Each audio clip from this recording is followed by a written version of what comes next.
doutor Alberto Antunes, urologista, coordenador do setor de próstata da Faculdade de Medicina da USP. Estou tão feliz de ter vocês dois aqui hoje para falar sobre esse assunto. Doutor Alberto, primeira vez aqui no Consulta, obrigada por ter vindo. Eu que agradeço, Denise, a oportunidade e essa possibilidade de falar de um tema que é o nosso dia a dia e que é um tema de interesse de tantas pessoas, dado a alta prevalência com que ocorrem essas doenças, né? Doutor Carnevale, uma honra tê-lo aqui novamente. Obrigada por ter vindo. Denise, boa tarde a todos os seus ouvintes. É um prazer estar aqui de novo e principalmente com a presença do doutor Alberto Antunes, com quem nós trabalhamos em conjunto dentro do Hospital das Clínicas da USP. Muito legal ter vocês aqui. No nosso último bate-papo, a gente combinou, seria legal ter um urologista, né? Então, trouxemos o doutor aqui para fazer parte desse time, falar de um tema que, olha, câncer de próstata, a saúde do homem carece de um pouquinho, naquele empurrãozinho, eu acho. Doutor Alberto, você percebe isso no consultório? O homem é mais difícil mesmo, não é só uma impressão da mulher que é difícil levar o homem para o médico?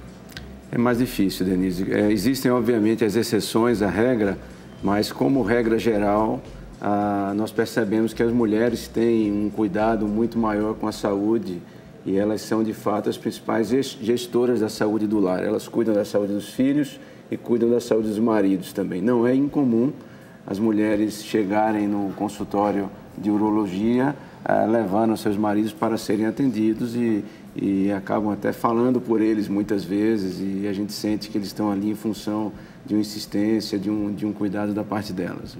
O que eu mais recebo aqui, doutor Alberto, que é recorde de perguntas, é um aumento da próstata. E aí o telespectador faz o exame, recebe o laudo, mas o que me parece é que como ele não voltou no urologista, ele não tem as respostas que ele tanto anseia. Então, ele não sabe se isso representa muito, pouco ou nada para a saúde dele. Vamos falar, então, dessa hiperplasia, desse aumento da próstata. Isso é comum com a idade? Muito comum, Denise. Eu acho que é importante até primeiro pontuar o que é a próstata, para que ela serve. A próstata é uma glândula própria do homem que pertence ao sistema reprodutor masculino. Se localiza logo abaixo da bexiga e tem o tamanho de uma noz quando ela está em condições normais. A função da próstata no corpo é produzir o líquido seminal, que é o fluido que vai conduzir os espermatozoides até a esposa, até a parceira, para que haja concepção.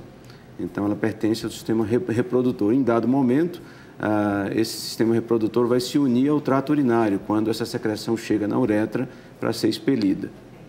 O fato é que, curiosamente, quando a próstata deixa de ter uma função específica, que é quando o homem já tem a sua prole constituída, ela passa a produzir os dois maiores males que o homem maduro acaba afrontando, que é justamente o crescimento benigno, que a gente chama de hiperplasia, e o câncer de próstata, que é o número 1 do homem em frequência. É importante falar que essas doenças, apesar de altamente prevalentes, elas não possuem um vínculo biológico entre elas. Ou seja, quem tem uma hiperplasia acentuada, ou seja, uma próstata muito aumentada por hiperplasia, não possui um risco maior de câncer. E vice-versa, quem tem um câncer de próstata também não possui um risco maior de ter hiperplasia. Ambas as doenças dependem do hormônio masculino para ocorrerem, que é a testosterona, mas elas têm vias moleculares diferentes e a ocorrência de uma não influencia a outra. Habitualmente, até o câncer nem faz a próstata crescer. Ele surge como um pequeno nódulo de consistência endurecida na superfície da glândula, que pode ser sentido ao exame físico, mas a glândula como um todo não cresce necessariamente. Ela pode crescer em estágios muito avançados do câncer, mas não no seu início. A hiperplasia que é responsável por esse crescimento. Então é importante a gente deixar esse conceito bem arraigado de que os homens que têm uma próstata crescida e que por isso passam a urinar com algum incômodo ou dificuldade, não possuem, em princípio, nada grave, mas precisam ser avaliados para confirmar essa expectativa com o urologista. Uma vez tendo o diagnóstico de uma hiperplasia, através de que exame você viu isso? E se o homem já pode ter sentido sinais, sintomas. Então, ele não foi te buscar para fazer um rastreio, fazer um check-up. Não check-up que ele foi fazer. Mas ele teve sintomas. Isso pode acontecer? Pode. Na verdade, o principal fator que leva ao diagnóstico da hiperplasia é a presença de sintomas no trato urinário. Esse homem que até outrora urinava normalmente, ele passa a urinar com a frequência maior, ida mais vezes ao banheiro, ele passa a ter pequenas urgências, pequenas necessidades de sair correndo para ir ao banheiro, ele passa a levantar durante a madrugada, durante a noite para esvaziar a bexiga, coisa que não precisava fazer antes. E com a evolução do quadro, ele pode passar a ter o jato da urina mais enfraquecido, a sensação que ele não está esvaziando bem a bexiga. E esse quadro clínico é o que leva o paciente ao médico e é o que faz com que o urologista, em geral, chegue ao diagnóstico de hiperplasia. A hiperplasia tem outros conceitos, que é a hiperplasia anatômica, que é a constatação do aumento do peso, do tamanho, do volume da próstata, e a hiperplasia histológica, que é a constatação dessas alterações por biópsia, que às vezes é necessária para descartar degenerações malignas da glândula, mas é a presença de sintomas que, em geral, leva o paciente ao médico e que gera o diagnóstico da hiperplasia. Doutor, vamos dar aquele alerta? Aquele alerta para o homem que está em casa assistindo. Ele se pergunta, será mesmo que eu tenho que fazer esse exame? Qual é a idade de corte? Precisa procurar um urologista. Pode falar. Bom, segundo as principais entidades internacionais e a Sociedade Brasileira de Urologia, todo homem, a partir dos 50 anos de idade, deve passar a fazer avaliações rotineiras para pesquisar ativamente a presença do câncer de próstata dentro de um processo que a gente chama de rastreamento. Rastreamento é a busca ativa por uma patologia. O indivíduo está em casa, assintomático, ele não tem nenhuma queixa específica, mas determinadas patologias, pela alta frequência com que ocorrem, precisam ser rastreadas para que a gente consiga fazer o diagnóstico precoce. O câncer de próstata deve, portanto, começar a ser investigado a partir dos 50 anos e se o homem pertencer a algum grupo de risco, ele deve iniciar esse rastreamento 5 anos mais cedo, aos 45. Esses grupos são, basicamente, os indivíduos da raça negra, que possuem uma incidência maior de câncer de próstata, os indivíduos que têm histórico na família, parentes de primeiro grau que foram diagnosticados com a doença. Esses indivíduos possuem cerca de 2 a 5 vezes mais o risco de câncer em relação a um indivíduo, no caso da raça branca, ou que não tem parentes de primeiro grau com a doença. Esse rastreamento deve seguir ativamente até os 70 anos de idade, e a frequência desse rastreamento é que tem se discutido muito hoje em dia em função dos exames que isso é avaliado individualmente. Tem ligação? Vamos atender então. Benedito, de Itaquera, aqui em São Paulo. Oi, Benedito, tudo bem? Que alegria falar com você. Boa tarde. Oi. Boa tarde. Tudo bem? Tudo jóia. Obrigada por ter ligado, Benedito. Fica à vontade. Pode fazer sua pergunta. Pode. Então, é assim, sabe, eu tinha um câncer de próstata aí, então eu fiz a radioterapia, né? Então, o que acontece? Depois de uns meses aí da fisioterapia, então começou a sair sangue na fezes, né? Eu queria saber se isso é normal, ou se eu tenho que tomar algum remédio, ou o que eu tenho que fazer, né? Tá. Obrigada, Benedito. Benedito conta pra gente que teve um câncer de próstata, fez radioterapia, pelo que eu entendi, ele fez o tratamento que foi estabelecido para ele. 3 anos, já faz 3 anos que ele nota sangue nas fezes. Fez todo o tratamento, quer saber se precisa tomar uma atitude sobre isso. Pois não, Denise. Essa queixa do Benedito é uma queixa relativamente comum em quem fez o tratamento que ele seguiu. Na verdade, existem 2 tipos de tratamento potencialmente curativos para o câncer de próstata. Um deles é a cirurgia radical, que a gente chama de prostatectomia, onde a glândula é retirada completamente. E o outro caminho é a aplicação de radioterapia diretamente na próstata. A radioterapia também tem um potencial curativo primário sobre o câncer de próstata. Algumas vezes a radioterapia é realizada após uma cirurgia, de forma complementar ou como um tratamento de resgate, caso o câncer volte no futuro, após uma cirurgia. Mas ela também pode ser aplicada como tratamento primário em quem nunca fez a cirurgia. Tanto um caminho como o outro possuem alguns problemas, algumas complicações também potenciais envolvidas. Em relação à radioterapia, as principais ocorrências são pequenas queimaduras que ocorrem por ação da irradiação, tanto na bexiga como no reto distal, que fica ali junto da próstata. E no caso do reto, a gente chama isso de retite actínica. É um processo inflamatório crônico que cursa normalmente com episódios de sangramento, em geral de pequena quantidade e autolimitados, que o paciente conduz isso facilmente, na grande maioria das vezes, sem precisar ir a um hospital. A grande orientação e a preocupação que o paciente deve ter nesses casos é de ter sempre uma função, um hábito intestinal saudável, um bolo fecal que não seja muito ressecado para não traumatizar a mucosa, que é o tecido que reveste o reto por dentro, e não fazer com isso, pelo atrito, esses pequenos vasos, essas pequenas varizes sangrarem. E se hidratar bastante para isso, ter uma dieta rica em fibras, e com isso ele evita esses episódios recorrentes de sangramento, que são frutos da retite actínica, uma complicação tardia aí da radioterapia. Tá. Eu vou me preparar para dar um recado. Enquanto eu chego até lá, nós recebemos algumas perguntas aqui sobre o telespectador querendo saber se pode ser um sintoma, né? Dificuldade para urinar pela manhã, se isso pode significar algo da próstata. Explica um pouquinho para a gente enquanto eu chego até lá, por favor. Tá. Bom, dentro dos sintomas que envolvem o crescimento benigno da próstata, o enfraquecimento do jato urinário, como eu já falei, e a sensação de esvaziamento incompleto estão entre os mais frequentes.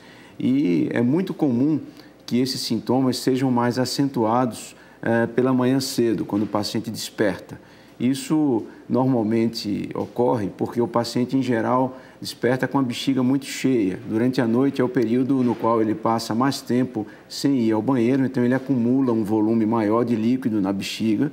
E como a bexiga é um órgão muscular oco, que tem essa função de armazenamento e depois de esvaziamento, quando o paciente possui uma próstata obstrutiva, normalmente essa bexiga sente mais dificuldade de esvaziar na primeira micção matinal. Então é muito comum o paciente no consultório referir que ele urina bem durante o dia, mas pela manhã cedo, quando ele vai ao banheiro pela primeira vez, ele tem uma dificuldade de iniciar a micção e quando faz, o jato urinário ele é lento, ele é entrecortado e ao final, muitas vezes, ele fica com a sensação de que não esvaziou totalmente a bexiga e tem que totalizar esse esvaziamento no segundo tempo, ou seja, ele tem a micção em 2 tempos.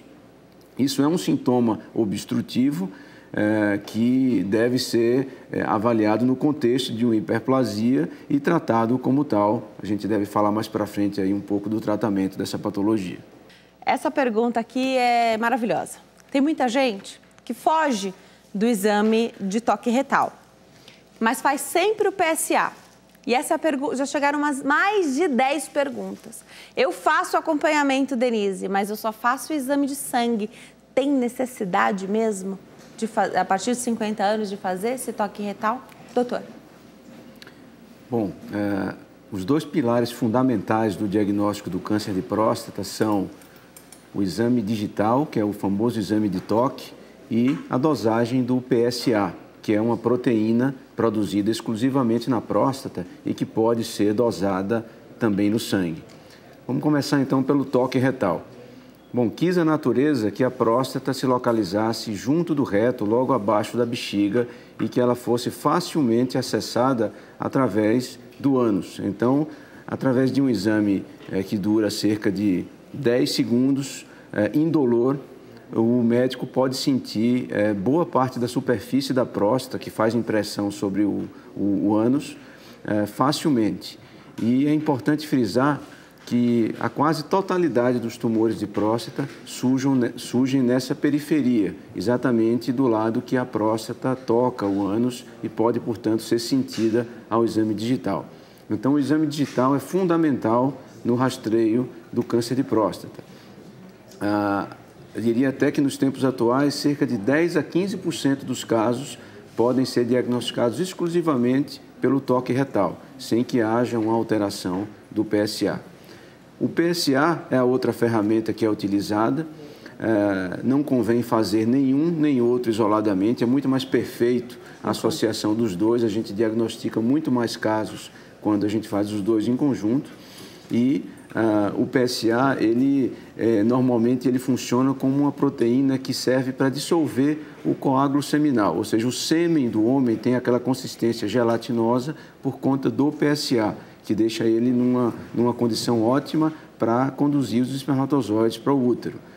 Só que em condições patológicas, a próstata descarrega um pouco de PSA também no sangue, onde ele não tem nenhuma função, ele só serve como um marcador, como um termômetro da próstata. Então, quando a próstata desenvolve alguma inflamação, quando ela cresce por hiperplasia ou quando ela desenvolve um câncer, vai aumentar a descarga de PSA no sangue e essa proteína vai se mostrar em níveis elevados, quando o paciente deve, junto com o seu urologista, analisar o quanto que está esse nível e interpretar, num contexto clínico, se isso tem alguma relevância ou não.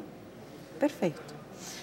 Uma vez tendo o diagnóstico do câncer de próstata, qual é o caminho? Porque a gente ainda vai falar um pouquinho da embolização e do tratamento que a gente chama de minimamente invasivo, né?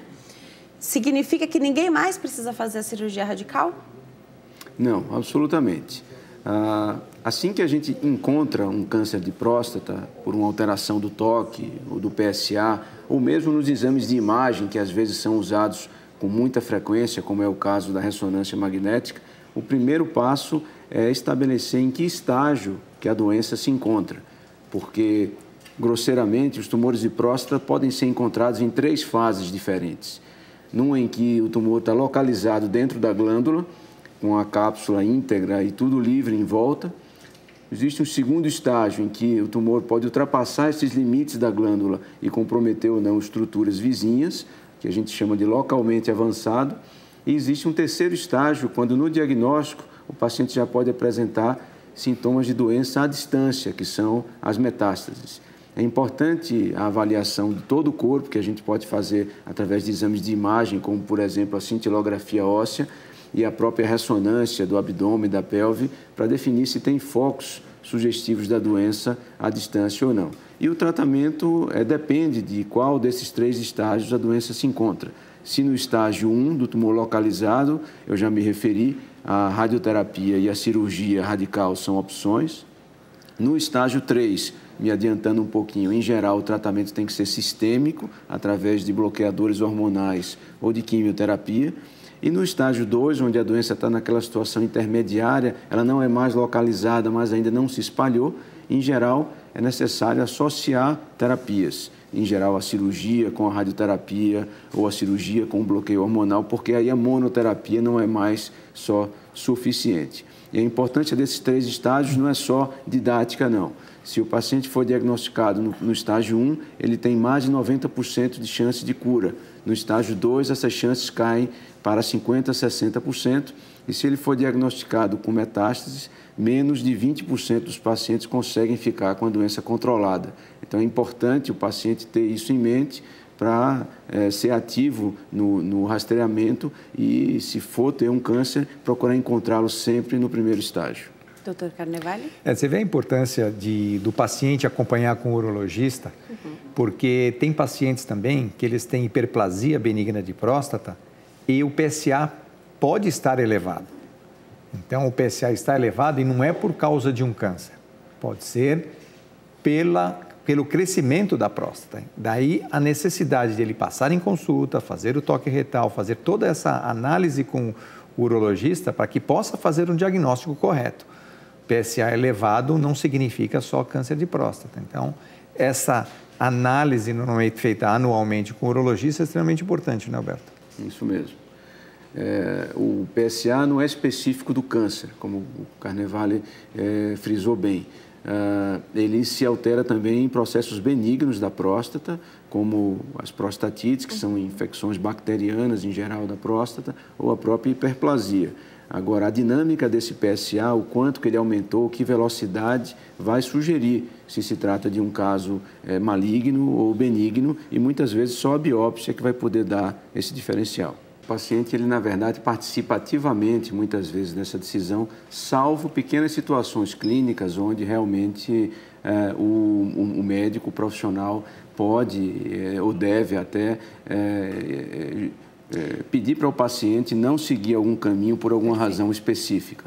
Mas, em geral, no paciente, vamos dizer assim, ordinário, que tem uma hiperplasia sem complicações, ele deve participar ativamente da decisão. Já já eu volto para a gente saber um pouquinho mais do impacto na vida pós essa tomada de decisão, tá? Porque quando você fala do câncer de próstata, da cirurgia radical, a gente sabe que tem algumas complicações, o paciente tem que saber. Eu quero saber se nessa questão aqui que a gente está falando, tanto do tratamento da embolização, mesmo do tratamento medicamentoso, aquele leque de opções que o paciente vai conversar juntamente com os médicos, se isso pode impactar, tá? Na qualidade de vida dele, enfim, a gente fala sobre isso. Vamos atender o telespectador? Arthur está na linha, fala conosco de Minas Gerais. Oi, Arthur, tudo bem? Tudo bem. Boa tarde, seja bem-vindo à Consulta ao Doutor. Fica à vontade, pode fazer sua pergunta. Sim, eu queria saber o seguinte, um paciente fez prostatectomia. Pode continuar, Arthur, estou te ouvindo. O paciente fez a prostatectomia radical há 10 anos. Desde então, ele vem fazendo acompanhamento com PSA. Tá. Vem fazendo acompanhamento. Pode continuar, PSA. Arthur. Nos últimos 6 meses, vem apresentando aumento do PSA. Inicialmente, após a cirurgia, chegou a 0,01. E no momento, 0,15, 0,14. A minha pergunta é o seguinte. Ele tem indicação de fazer radioterapia? Com qual o nível de PSA? Obrigada, Arthur, pela sua pergunta. Vale lembrar que é importante você continuar o seu acompanhamento também com os médicos. Acredito que, mesmo depois de ter feito cirurgias, precisa acompanhar, continuar visitando o médico, né? Explica um pouquinho pra gente, doutor. Pois não, a dúvida do Arthur é muito pertinente. E, de fato, como os tumores de próstata têm um comportamento muito lento, eles devem mesmo ser acompanhados por períodos longos, até por mais de 10 anos, em muitos casos. Quando a gente faz a prostatectomia radical, Arthur, é esperado que o PSA se torne indetectável, porque, como eu falei previamente, o PSA é uma proteína específica da próstata, como nenhum outro órgão mais a produz. Com a retirada da próstata, ela deve ser indetectável nos exames de sangue. O que ocorre muitas vezes é que essa proteína pode ser detectável em níveis centesimais muito baixos, mesmo em quem fez prostatectomia radical, sem que isso represente necessariamente uma reincidência da doença. Isso normalmente ocorre pela presença de resíduos glandulares benignos da próstata, que podem ficar no coto da uretra ou no coto da bexiga, que são reconstruídos depois da retirada da próstata e que depois de alguns anos da cirurgia, mesmo depois de 10 anos, passam a produzir uma quantidade mínima de PSA que acaba sendo detectado no sangue. De modo que quantidades nesse nível que você citou, 0,14, 0,15, não devem, até que se prove o contrário, ser interpretadas como uma recidiva da doença. O critério mais aceito para considerar que a doença voltou é quando o PSA ultrapassa 0,20 ou 0,2 nanogramas por ml, que é a unidade de medida de concentração do PSA no sangue. E mesmo em alguns casos de segmento muito longo assim, quando o PSA passa de 0,2, a gente ainda não institui nenhum tratamento se os exames de imagem estão normais. Mas isso é uma conduta individualizada e precisa ser feita após um exame físico e uma consulta presencial com o urologista. Doutor Alberto, quando o assunto é a hiperplasia benigna da próstata, opções de tratamento, começa com remédio sempre? Então, Denise, o tratamento da hiperplasia da próstata, ele é guiado basicamente pela intensidade dos sintomas e pela presença de complicações da doença. Quando a gente vai tratar só sintomas, o principal objetivo do tratamento é melhorar a qualidade de vida do paciente.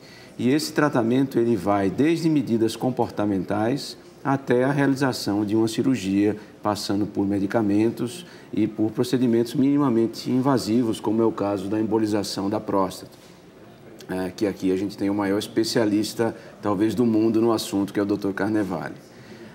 Em relação às medidas comportamentais, é importante frisar que o indivíduo que está urinando mal, ele pode melhorar muito a qualidade de vida com medidas muito simples no dia a dia. Por exemplo, o indivíduo que levanta muito à noite, ele pode restringir a ingesta de líquidos e frutas 4 horas antes de deitar. Se ele tem muito edema nos membros inferiores, que à noite, em geral, esse edema drena com mais facilidade, cai nos rins e vira urina, ele pode usar meia elástica, ele pode procurar levantar as pernas durante o dia, praticar atividade física, dormir mais aquecido para transpirar um pouco mais e produzir menos urina. Ele pode ajustar as medicações que ele usa, como principalmente alguns diuréticos, que aumentam o volume urinário, ou algumas drogas que podem alterar o funcionamento da bexiga, como medicações antidepressivas ou descongestionantes nasais. São medidas, reajustes simples, que muitas vezes evitam um novo tratamento dentro de um contexto onde já há o uso de várias medicações para outras finalidades, constituindo um quadro que a gente chama de polifarmácia, que às vezes dá mais efeito colateral do que a própria doença. Instituídas essas medidas, o tratamento alopático, formal, realmente de primeira linha para a hiperplasia, é o tratamento medicamentoso. E a gente destaca, resumidamente, 2 grupos de remédios que atuam na próstata com o intuito de produzir uma desobstrução parcial do canal da uretra, que são os relaxantes da próstata, relaxantes musculares, ou medicamentos de ação hormonal que bloqueiam o crescimento da próstata e podem mudar o curso natural da doença. E 80% dos pacientes melhoram a qualidade de vida com essas medicações e passam a conviver bem com os sintomas urinários que antes eram incomodativos. Esses medicamentos podem ter alguns problemas, eles podem produzir alguns efeitos colaterais, como tonturas, fraqueza, congestão nasal ou até efeitos de ordem na esfera sexual, como queda do libido ou na qualidade das ereções. E é por conta desses pormenores que hoje em dia tem crescido muito o desenvolvimento de métodos minimamente invasivos que permitam ao paciente ter uma opção às medicações, que não os obriguem a partir direto para uma cirurgia para tratar uma doença benigna. E é aí que entra, dentro do tema que a gente está discutindo hoje, a questão da embolização da próstata. Obrigada, doutor Alberto Antunes, urologista. Deixa também o Facebook dele, que é Alberto Antunes, o nome do doutor, e o telefone 11 3255 6372. Você já sabe o caminho, doutor, já veio uma vez, agora venha sempre. Obrigada, viu? Bom fim de tarde. Bom fim de tarde, agradeço a todos a audiência e a oportunidade de trocar essas informações com todos.